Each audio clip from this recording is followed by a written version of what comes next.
the series Miami Vice. You know, all the pros have the person stands up there, good. well, they get all the coloring and the shading right, and then the others, the real actor, is in their van because it's so hot they start to sweat. So they have to get somebody about the same size, same size, same height, same complexion, so they can get all the colors and everything, you know, sitting on the camera. So I took care of her. It must be about 5 o'clock. And she said, "Hurry, because I got to get to work." I said, "Memorial Hospital's ER. You don't hear too many people saying hurry because I got to get to work." Nobody. So we started talking. She told me what she did, and I got off at like 7:30. I was there this past summer. Like, come over. We're still on the river. Went to Akron, So we went to that I went hospital, over there. sent She us to a introduced me meeting, to actual meeting with our John actual Johnson, patients. It was Michael Tom. I I got pictures with all those guys. I used to like that show. And then they sent me over to, Oh, well, you know, even wherever they more, have yes, the, but even more to Sister Ignatia, who was 18-wheel the rig that they bring with clothes in it. nun that They worked said, in that well, put something hospital. on over there, that we're going is, to put you in the scene. responsible Before you for do that, you thousands have to be a alcoholics member of the over Screen Actors Guild. She would take a So you- video. oh, that's too funny. It was too funny, so I joined it. And then I did it, I went to lunch with them, and then I filmed them in the afternoon. Yeah, This is she's what, Leon and Phillips was in They really, that but yeah, filming. there's all kinds of, And they had me just throw a windows and football stuff out with there, and AI I go back and drop one of the parts. yeah, And it got yeah. cut. You ended up It got cut. So- But they ended up paying me and everything. It was like $50 or something. I kept saying, I showing me didn't how to know. show her on Screen Actors Guild. We still got a couple of minutes. It was just fun.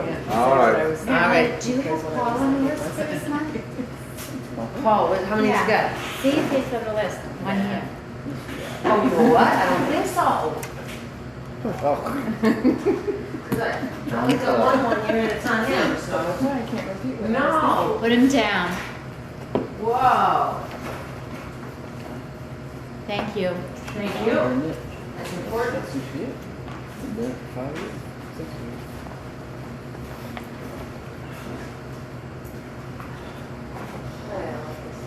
He's the official colors now, but it is really no. Yeah, really, those books are confusing, aren't they? You what? The way they got this one yellow and blue and blue and yellow like this.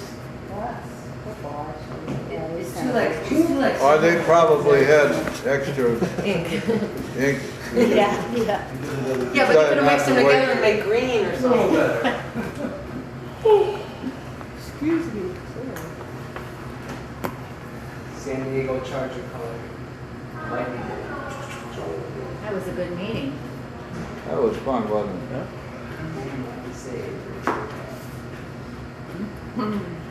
There were more people here than I realized. A lot of them came in after you got started. Yeah. Always happens.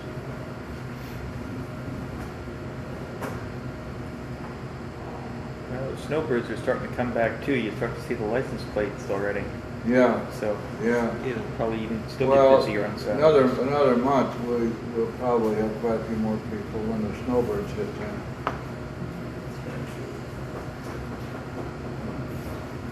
Maryland has 2 more minutes, then we start without it.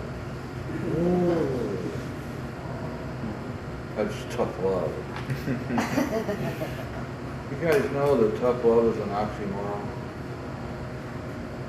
Sure. Stop and think about it. Tough love. I guess that's why it's a common expression, because it really is an oxymoron. It's like satirical, maybe. I'm not sure.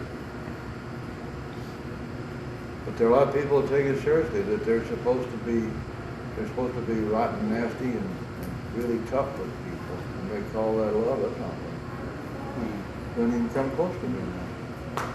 It comes very close to being control, manipulation, the establishment of the dependency. The Big Book has it straight, guys. It tells us this, and it absolutely applies in this situation. That if he is to find God, the desire must come from within. We cannot force it. And every time we try to force it, we make things worse.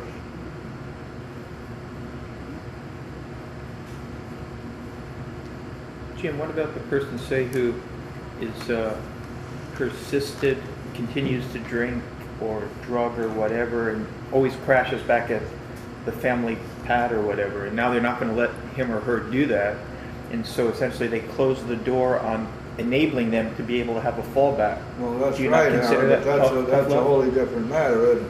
To stop enabling has nothing to do with tough love. Stop enabling is something which is an utter necessity in most cases. I just talked to a woman tonight whose family's been enabling her for years.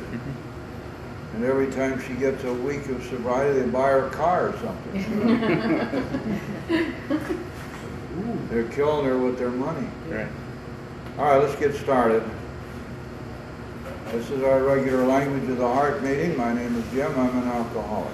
Hey, All right, everybody, let's say the surrender prayer together. Thank you. Surrender prayer. God, grant me the serenity to accept the things I cannot change, the courage to change the things I can, and the wisdom to know the difference. And Alcoholics Anonymous is a fellowship of men and women who share their experience, strength, and hope with each other, and they solve their common problem and help others recover from alcoholism. The only requirement for membership is the desire to stop drinking. There are no dues or fees for a membership. We are self-supporting to our own contribution.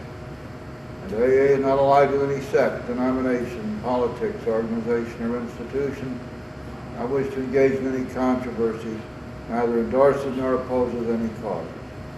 Our primary purpose is to stay sober, help other alcoholics to achieve sobriety. We're going to waive the reading of chapter 5 tonight so we can get right into our Language of the Heart. We're going to be studying a portion of the article entitled Take Step 11, which commences on page 239. This was written in June of 1958. Before we get into the part that we're going to be studying tonight, just to briefly bring us up to that point, the earlier parts of this article deal with the necessity of working the 11th step and what happens to those of us who do not. And the main thesis of this first part is as stated on page 240. It says this in the middle of the page, third full paragraph. 12-stepping, talking at meetings, recitals of drinking histories, confessions of our defects and of what progress we've made with them no longer provide us with the released and the abundant life. Our lack of growth is often revealed by an unexpected calamity or a big emotional upset. Perhaps we hit the financial jackpot and are surprised that this solves almost nothing, that we are still bored and miserable notwithstanding. As we usually don't get drunk on these occasions, our bright-eyed friends tell us how well we're doing. But inside, we know better. We know we aren't doing well enough. We still can't handle life as life is. There must be a serious flaw somewhere in our spiritual practice and development. What then is it? The chances are better than even that we shall locate our trouble in our misunderstanding or neglect of AA Step 11, prayer, meditation, and the guidance of God. And I would go even further than that and say that in my experience, when anybody has come to me for help who's been around for a while, the first question I always ask them is, are you working your 11th step? Or more commonly ask, when did you stop working your 11th step? And almost invariably, we find that that's the problem, because the 11th step is that critical in our continued sobriety.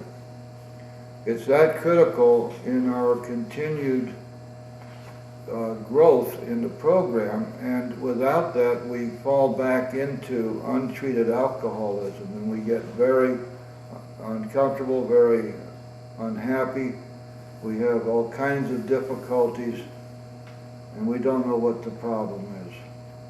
Going on, it says the other steps can keep most of us sober and somehow functioning, but step 11 can keep us growing if we try hard and work at it continually.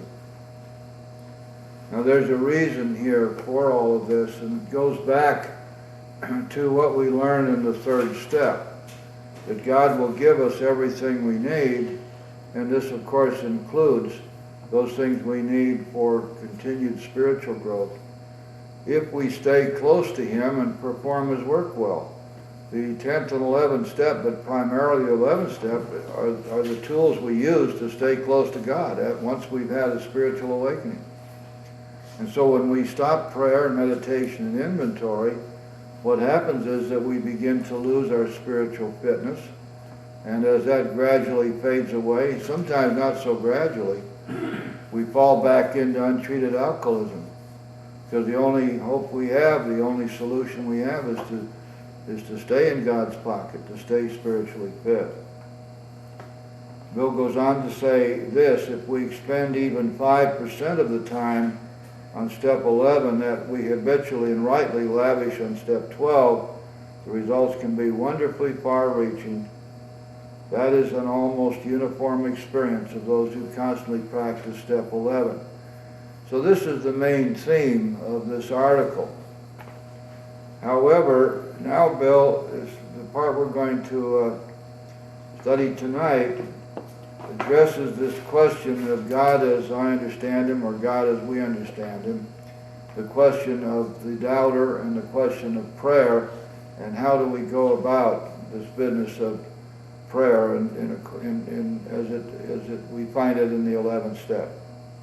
In the bottom of page 240, in lots of instances, I think that people find their first great obstacle in the phrase God as we understand Him. The doubter is apt to say, on the face of it, nobody can understand God. I half believe that there is a first cause, a something, and maybe a somebody. But I can't get any further than this. I think people are kidding themselves when they say they can. Even if there were a somebody, why would He bother with little me, when in making the cosmos run, He already has plenty to do? Now, by the way, that was Bill's problem, wasn't it? Remember?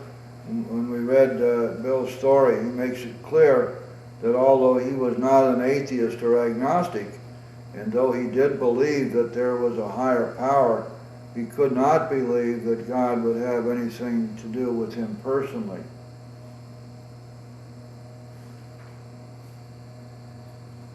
Going on, as for those folks who claim that God tells them where to drill for oil or when to brush their teeth, well, they just make me tired. We got a few of those around here, don't we? Especially, well, it's God's will that we have a relationship. And I love Him. And I love Him, then it becomes, He beat me up, but I love Him. He beat me up twice, but I still love Him. Okay. Going on, our friend is clearly one who believes in some kind of God, God as he understands Him, but he doesn't believe any bigger concept or better feeling about God to be possible. So he looks upon meditation, prayer, and guidance as the means of a self-delusion. Now, what can our hard-pressed friend do about this? Well, he can strenuously try meditation, prayer, and guidance just as an experiment. And by the way, that's what Bill originally did. You know, in some of his writings, he tells about what happened, that he had learned to pray just as if there were a God. And I think that's exactly what he's telling us here. He said that when he did that, Then when the miracles started coming and he could no longer deny they came from a power greater than himself, that's when faith came. Going on, he can address himself to whatever God he thinks there is. Or if he thinks there is none, he can admit, just for experimental purposes, that he might be wrong. This is all important. Remember when remember what Ebby told Bill? That the only requirement is that he be willing to believe. And we get into the 4th chapter, we find that same thing repeated 4 times. That the only requirement is that we be willing to believe, and that's the place where we can start. Going on. As soon as he is able to take this attitude, it means that he has stopped playing God himself. His mind has opened. Like any good scientist in the laboratory, our friend can assume a theory and pray to a higher power that may exist and may be willing to help and guide him. He keeps on experimenting, in this case praying, for a long time. Again, he tries to behave like the scientist, an experimenter who is never supposed to give up so long as there is a vestige of any chance of success. As he goes along with his process of prayer, he begins to add up the results. Now this paragraph is one of the most beautiful paragraphs I've ever seen, which details the results of prayer. And I think that what Bill says here is true. If he persists, he will almost surely find more serenity, more tolerance, less fear, and less anger. He will acquire a quiet courage, the kind that doesn't strain him. He can look at so-called failure and success for what they really are. Problems and calamity will begin to mean instruction rather than destruction. He will feel freer and saner. The idea that he may have been hypnotizing himself by auto-suggestion will become laughable. His sense of purpose and of direction will increase. His tensions and anxieties will commence to fade. His physical health is likely to improve. Wonderful and unaccountable things will start to happen. Twisted relations in his family and on the outside will unaccountably improve. Even if few of these things happen, he will still find himself in possession of great gifts. When he has to deal with hard circumstances, he can face them and accept them. He can now accept himself and the world around him. He can do this because he now accepts a God who is all and who loves all. When he now says, "Our Father who art in heaven, hallowed be thy name," our friend deeply and humbly means it. When in good meditation and thus freed from the clamors of the world, he knows that he is in God's hand, that his own destiny is really secure here and hereafter. Last paragraph on that page is beauty. In this lack of attention, I probably had plenty of company, but I do know that this is a neglect that can cause us to miss the finest experiences of life, a neglect that can seriously slacken the growth that God hopes we may achieve right here on earth, here in this great day at school, this very first of our Father's many mansions. Now, there are quite a few subjects here that we can address. How has prayer affected our lives? What is our understanding of God?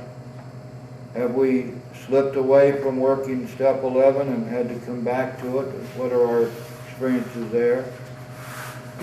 How did we get past this idea that God might not want to deal with us personally, even though he was the boss of the universe? Let's share our experiences with each other, and who would like to start?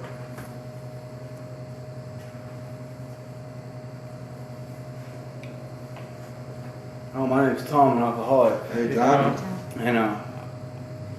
And I see when I pray and meditate, I grow to realize a bigger picture of what life is about and what my life is about. I was thinking the other day when I was sharing one time, I was giving my lead, and somebody was making funny noise at the other side of the room. I guess he didn't like me or something. But that's all I focused on. I didn't focus on what the other people were, listening. I was carrying a message, but all my mind could just keep focused. I could focus on the negativity, and it was horrible, and that's what my mind did. But when I pray and meditate, God lets me see the bigger picture if I'm willing to look for it or hear it, actually. That's all. Thank you, Tom. Sure. Thanks.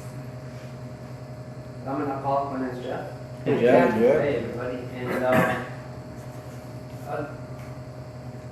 don't really have a problem with meditation. I was taught earlier about emptying my head, and that wasn't a problem. I don't got much going on up there. And I'm not a very busy-minded person, and I like to do a lot of things. And so emptying my head was not. I do that daily, and I find I can do it even exercising.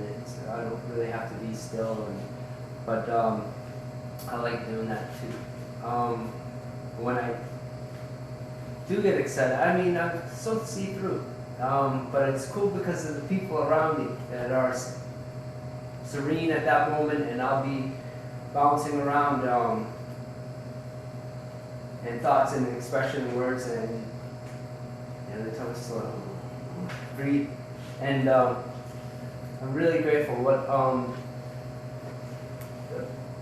I've been blessed in these 2 years, and the things that I did different, and this time from the last times was prayer, and please in the morning and thank you at night, and that don't even mess with the thoughts and ask them to be removed. And I'm in bad moods or something, and I'll go into a meeting, my sponsor would sit down over there and write a gratitude list. And or do you help somebody, go help somebody. Things like that. And it's always been that way where, and you shared once about, well, you don't have to accept that this is how it's supposed to be, but accept that this is the way it is.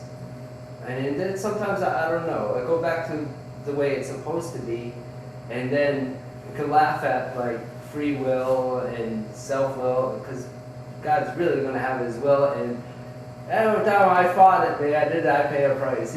Break out in cuffs and facing judges and wipe that smile off your face. I smile when I get nervous, I'm sorry.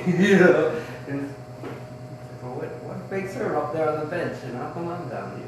But that's the way it went, and so I choose not to go that way. This is a lot better. Thank you for letting me be here.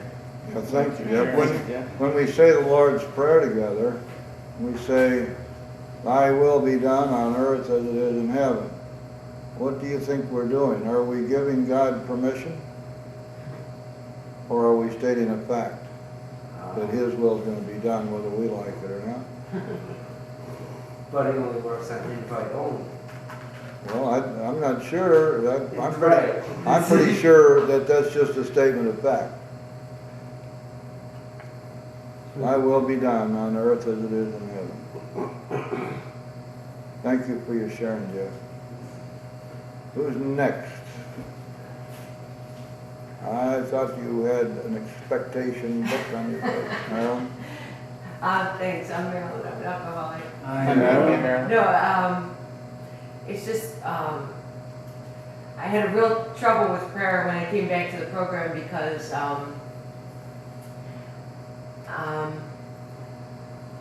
when I was in the program before, I used to pray all the time. And then when my father got sick, I had all these prayers. I took out the Bible, and it was just like all these prayers that he was going to get healed. I just was going to pray, and he was going to get healed. So I kept praying over him. It was interesting too because he was 74, and while looking for more prayers, how I was demanding that God heal him, God showed me in the Bible where it said, man has 70 years to live. There's a Bible verse in there. And I'm like, no, God, I didn't see that, But anyway, he died, and I didn't feel like I could pray anymore. I didn't feel like I could pray. I had been praying, And I didn't feel like he wanted to listen to me. It wasn't like I was mad at God. I just didn't feel like he was listening to me. I just felt like his will, he's going to do whatever he wants. Why should I pray? And so when I came back to the program, I had a real problem with prayer. It wasn't like I was mad at God. I just had to relearn how to pray again. And the first prayer that came to me was real easy, and that was, God, keep me away from a drink or a drug, because I knew that it was God's will that I be sober. And I knew that that idea didn't come from me, so I knew that that would be in agreement with God, and then I could definitely pray that prayer. So that one I felt real comfortable praying. So then after being around a little while, and I kind of attribute this to the day, I feel like I kind of took my third step this day. I felt like I could have a real mission in life if I could help others. So then I prayed, God, keep me away from a drink or a drug and help me be of maximum service to others. And that I felt was acceptable. I could pray that. And I wasn't going against God's will, and I meant it. So past that, I was having trouble praying on the prayers. It was like, well, God's going to want to do, he does whatever he wants anyway. Why should I say anything to him? And when the 11th step in the big book came, and it made it so simple how I was going to pray to God in doing the 11th step with the 10 questions. When we retire at night, we ask ourselves, were we resentful, selfish, were we dishonest, afraid? So then I write all these down, I have all these down on a piece of paper, and I look at them, and I read them, and then all of a sudden something just appears in my head. Like, yeah, you were selfish to Debbie, or you were resentful at Sam. So then I write that down, and then it says, after making our review, we ask God's forgiveness and inquire what measures should be taken. So then I just say, okay, God, what should I do about that? You know, I'm sorry, and what should I do? And he just gives me things. So it's like, it made it real, like, simple. Like, I used to think that prayer was so, like, metaphysical, and so, like, you had to have a feeling, or it had to be something like a feeling thing. Well, now it's just matter of fact. I ask myself these questions, something pops into my head, I figure that's God, I ask forgiveness, he tells me what to do. It's just like real simple. So I've taken it out of the transcendental or whatever and just put it simple, or just do this 11th step, and he tells me things. And then I had a struggle, and my sponsor suggested that I write a prayer with this particular struggle that I was having. I was having a terrible struggle. I thought I was one of these insane people who was such a struggle that don't get it. And this prayer just came to me. And I believe that it must have come from God, because it was just the problem I was having, and it was, the prayer was, had to do with wanting to do God's will, so I figured it must have come with God. So I feel comfortable praying that prayer because I know it's God's will, because he's the one who gave me the prayer. Just like he's the one who gave me the idea to get sober in the first place. I feel comfortable about that. I feel comfortable about praying that prayer too. And I feel comfortable about doing this 11th step because he gives me answers.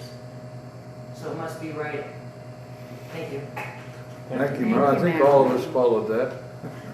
I'm sorry? I think we all followed that. Did you? Did you not? Okay, who cares? I don't care. I did. That's very good. You did Oh, that. thank you. Yeah, really, exactly. Arthur, my man. Yeah, did you? I thought he was making fun of me. Hi, everybody. My name is Art, and I'm an alcoholic. Hey, all right. Hi. It's the first time I've been to your language of the heart. In fact, it's the first time I've had the book in my hand. You bought it today. Bought it. A little encouraged, but I find it fascinating, just, been going over it, reading introductions, suppose, grapevines. I didn't realize that Bill had contributed that much to grapevines. But, in the years that I've been in the program, everything kept me somewhat sane. Not that I was all ever really sane. It was the 11th step. And that's how I have to begin my day. I don't have a choice. reasonable day, I have to roll out of bed onto my knees and give thanks to God and ask Him to please don't let me have my will today. This just doesn't work for me. It just doesn't work. But back at the time, transcendental meditation was very popular on things. But it stopped with me. And I've been doing that, at least that style, for a number of almost 30 years. And it works for me. It's a format that I use. It allows me to sit still. Sometimes for up to an hour, depending on how busy I'm going to be that day. But I have always started my day with spiritual reading. Something spiritual. Generally try to find something that's AA literature, proof to AA. But the quality of my day depends on how I start my day. And that isn't prayer. And I can tell you, on those days that I get so busy or I got something going on and I just get into the day, by about noon, my mind's like a plate of spaghetti, you know? Like when I wake up in the morning, everything in my mind's just waiting to get into gear and pull me this way and pull me that way. But you know, I can stop any time during the day when I recognize that I'm losing it and out of control. And just find a quiet place for 5 minutes. And you know, it's amazing. There are times I'll get up from a business meeting. Hey, let's take a break. And I run into the manager and I sit on a job, close the door, and just find 5 minutes of quiet time. So that part of the program I do pretty well, I think. You know, at least it works for me. And I think glad to be here. It's a very nice meeting.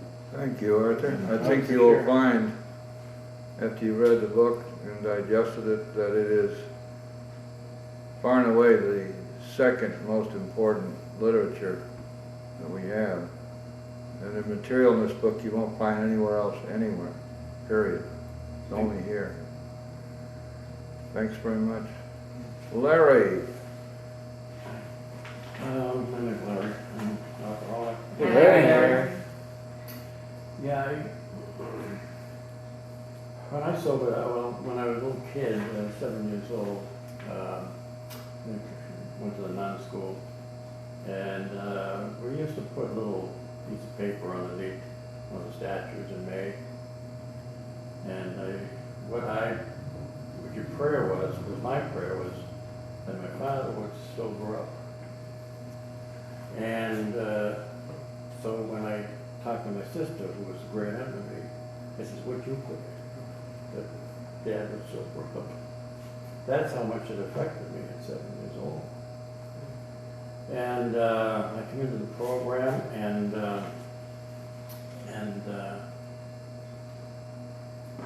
about 3 months later, I had the opportunity to bring my father to a meeting. And that's 3 months sober it was. So, I mean, I didn't have an awful lot to do with, you know, I remember it was on Mother's Day. And when I used to see him at meetings, I used to go to a meeting, I used to see him across the room. And I said, there has to be a God. I couldn't see it myself. So I had no problem with believing in a loving God, that He gave my father back to me. And I think if my father hadn't sobered up, I probably would have fell by the wayside. I'm not sure. It doesn't matter, it's academic. But I mean, as far as prayer, meditation, a lot of times I would pray to him. I'd say, "Dad, I know you're up there, I know you want me to drink. I'm having an awful time right now." And I used to, that's how I used to talk to him.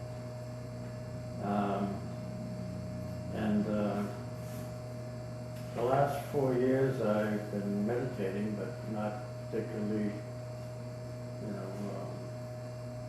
the way it's laid out here. I try to center myself, center meditation, I guess you call it. And it has helped an awful lot. It has calmed me down, it has helped me with my anger, it helped me, and since I've been doing the 11th step, the way it's best I can understand it is I started praying.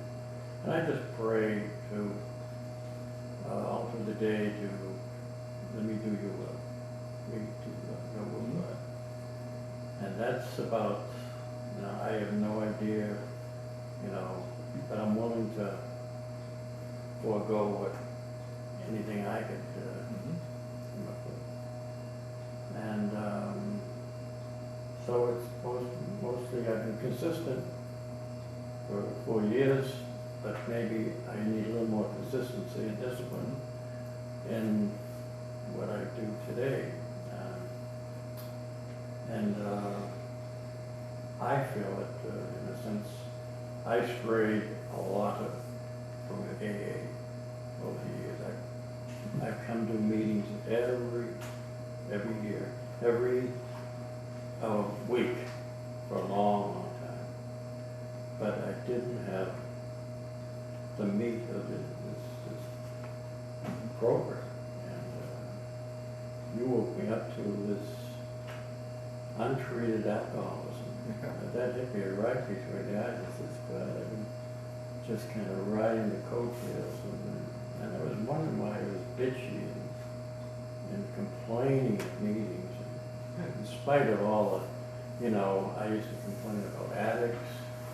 And I never had any of that stuff. I took some marijuana one time, but. You counted Anders? Anders, yeah. I was a real critic. And I was in the same area you were in. I mean, they were none of that stuff around until after the Vietnam Korean War. Huh? And I just was too stupid to head that way. And anyway,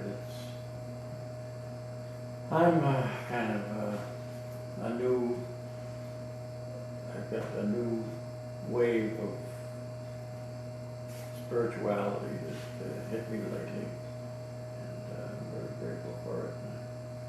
And every time I come to this meeting, you hit me today with chronic alcoholic. That's what I was, chronic alcoholic. I was too stupid to go to sanitariums because I was all by myself. But I mean, they should have put me there. So anyway, I get enough out of the language of the hat because I can identify with Bill an awful lot. I mean, at 10 years sober, he's still screwed up like I was.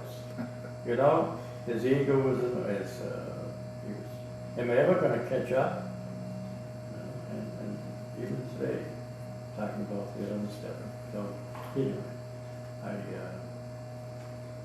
it almost makes me feel that I'm still on schedule because he's anyway.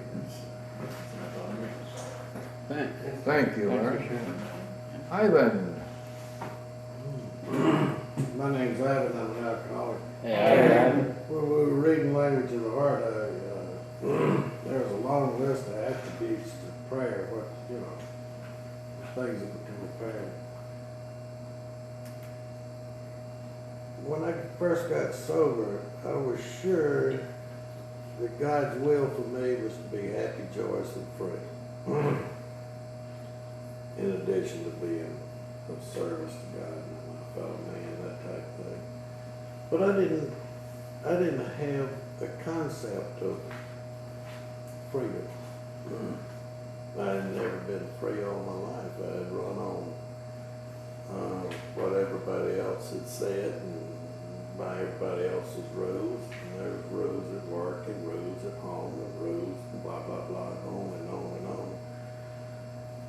So I didn't know what real freedom was. I had thought that freedom was disobeying the rules. You know, it made sense to me.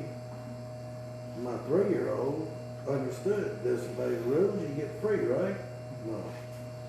But anyway, prayer and meditation helped with that. And that was kind of unload the garbage. And I didn't understand, I didn't have a concept of happy either. If I ate 1 Hershey bar, I'd be a little bit happy. If I ate 2 Hershey bars, I'd be a lot happy, right? You know, I mean, my 3-year-old thought so. And all the way up till I was grown, I went to Busch Gardens, they had 6 roller coasters, that damn thing, and I just charged from one to the other one. You know, get on that damn thing, wow, wow, thrill a minute. It's not happy. It's a thrill a minute. It's entirely different. I didn't understand that sort of thing until I started doing a little prayer and meditation and getting insights into my own behavior and what life was really about, that sort of thing. 11 steps, fantastic. It really, really works. Sometimes I don't like the answers, but that's another case. Me and God will battle that out. Thanks for letting me share. Thank you, Evan. Howard. Yep, my name's Howard, and I'm a member of AA. Yeah. And this to me is a very interesting topic because it's a very difficult topic for me. Faith, meditation, and prayer. Yikes. I can tell you certainly, I've grown up Jewish, and in my family there was a tremendous amount of chaos. And so I think if I was to have a word that I'd put right here on my forehead, it would have been conflict. And that's what it was. Conflict at home, conflict about my parents not wanting to go to the temple together. Everything was conflict. And so the way that I've internalized a lot of that, I've not felt very worthy of a lot of things, and certainly not asking in prayers for things for myself. I truly didn't know where I was going, and you know, if you don't know where you're going, every route is okay. But when you do know where you're going and you want to ask for things, well, then you can go ahead and try and get them. But I didn't. I really didn't have a direction. I was the appeaser in my family between folks and fights and things like that. And I've just sort of been like a piece of wood, if you will, floating out in the bay. And that's really even up to this stage of my life. It's sad, and I've got a tremendous amount of academic accomplishments that I thought would take care of that. Hardly. Just as you were saying in the meeting tonight. That's why I certainly know the 12 steps are important to me, because they're great growing principles that I've had a lot of problems in my life with, and what I've done is I run from them, whether it was either exercise or drugs or personal feelings of inferiority and low self-esteem. I've really not asked for things other than when I was in a bind and had to. My father passed away a couple years ago, and then my mom developed lung cancer. And I was praying, but it was always, if you will, asking for something. Then I started to realize, what about all the other times when you're just praying for being grateful that you're here and that you're alive? And I took that for granted. I really took that for granted, and so I've learned not to do that any longer. But this whole area of the 12 steps and prayer and meditation and faith along the way, I'm still having a tremendous amount of difficulty with it.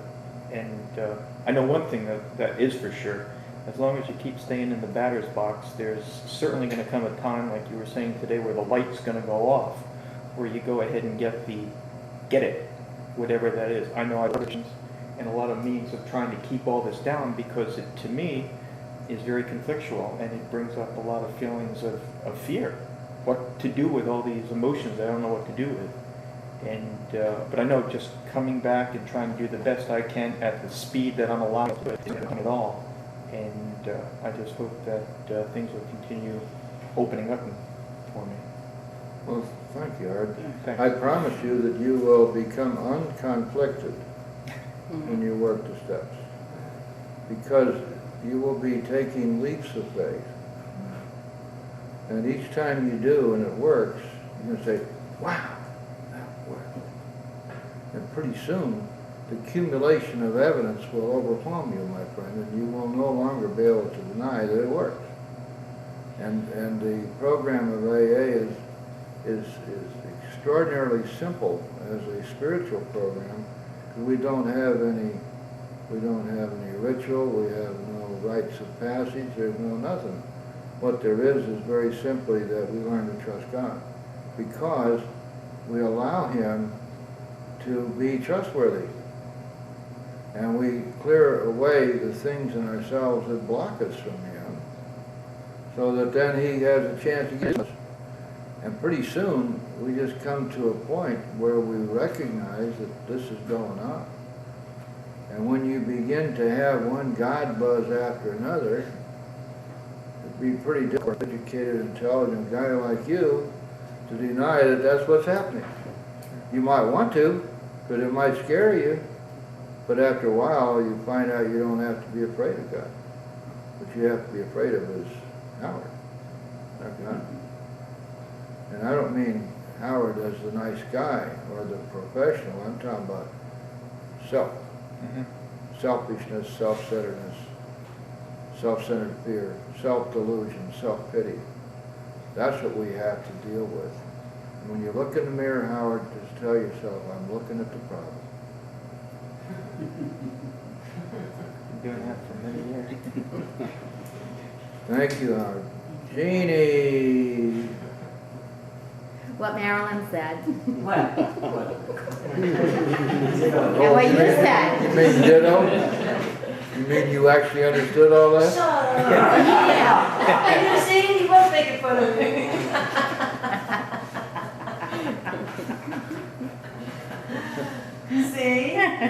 See that? Go ahead. Is that it? What Marilyn said. Because when I do my 11-step inventory at night, that's like a prayer for me. When I write it all out and I'm looking over my day and everything, I do that 11-step inventory, and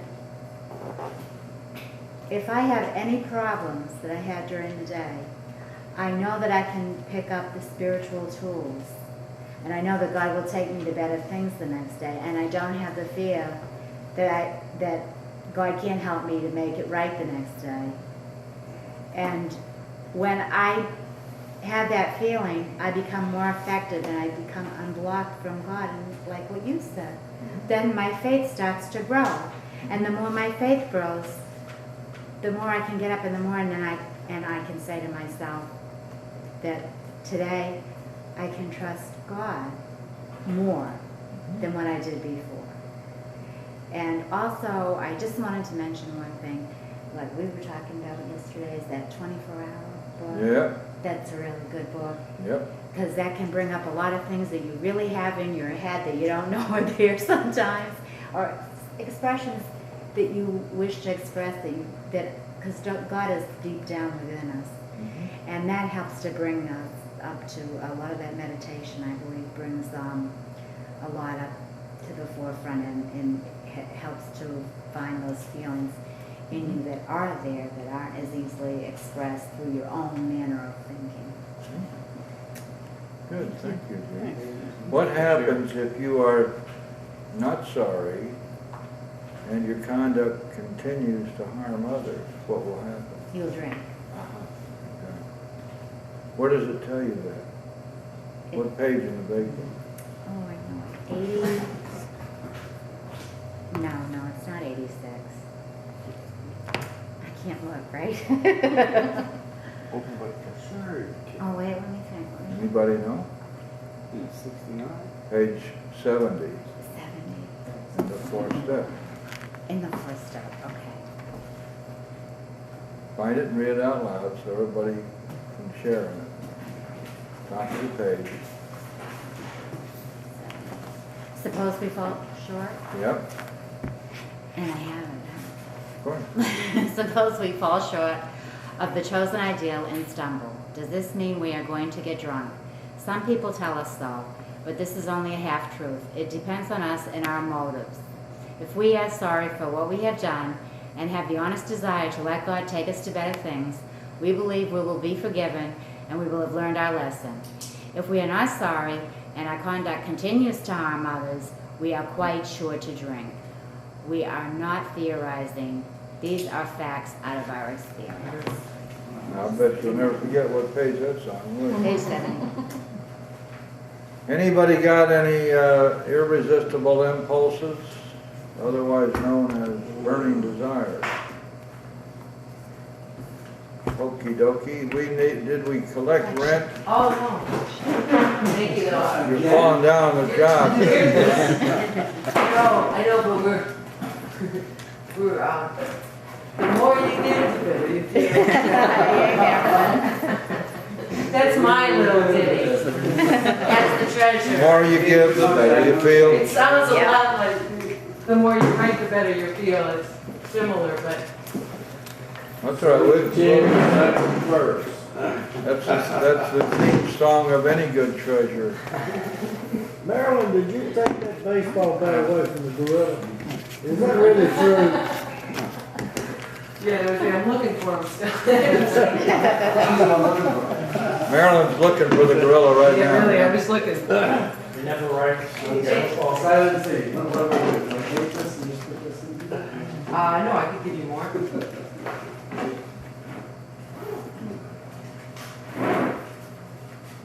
Remember, Marilyn, you have a right to remain silent. What's that? You have a right to remain silent. Anything you say may and can be used against you.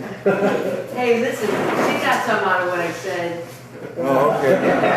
Let's close the meeting. I found myself, Gene.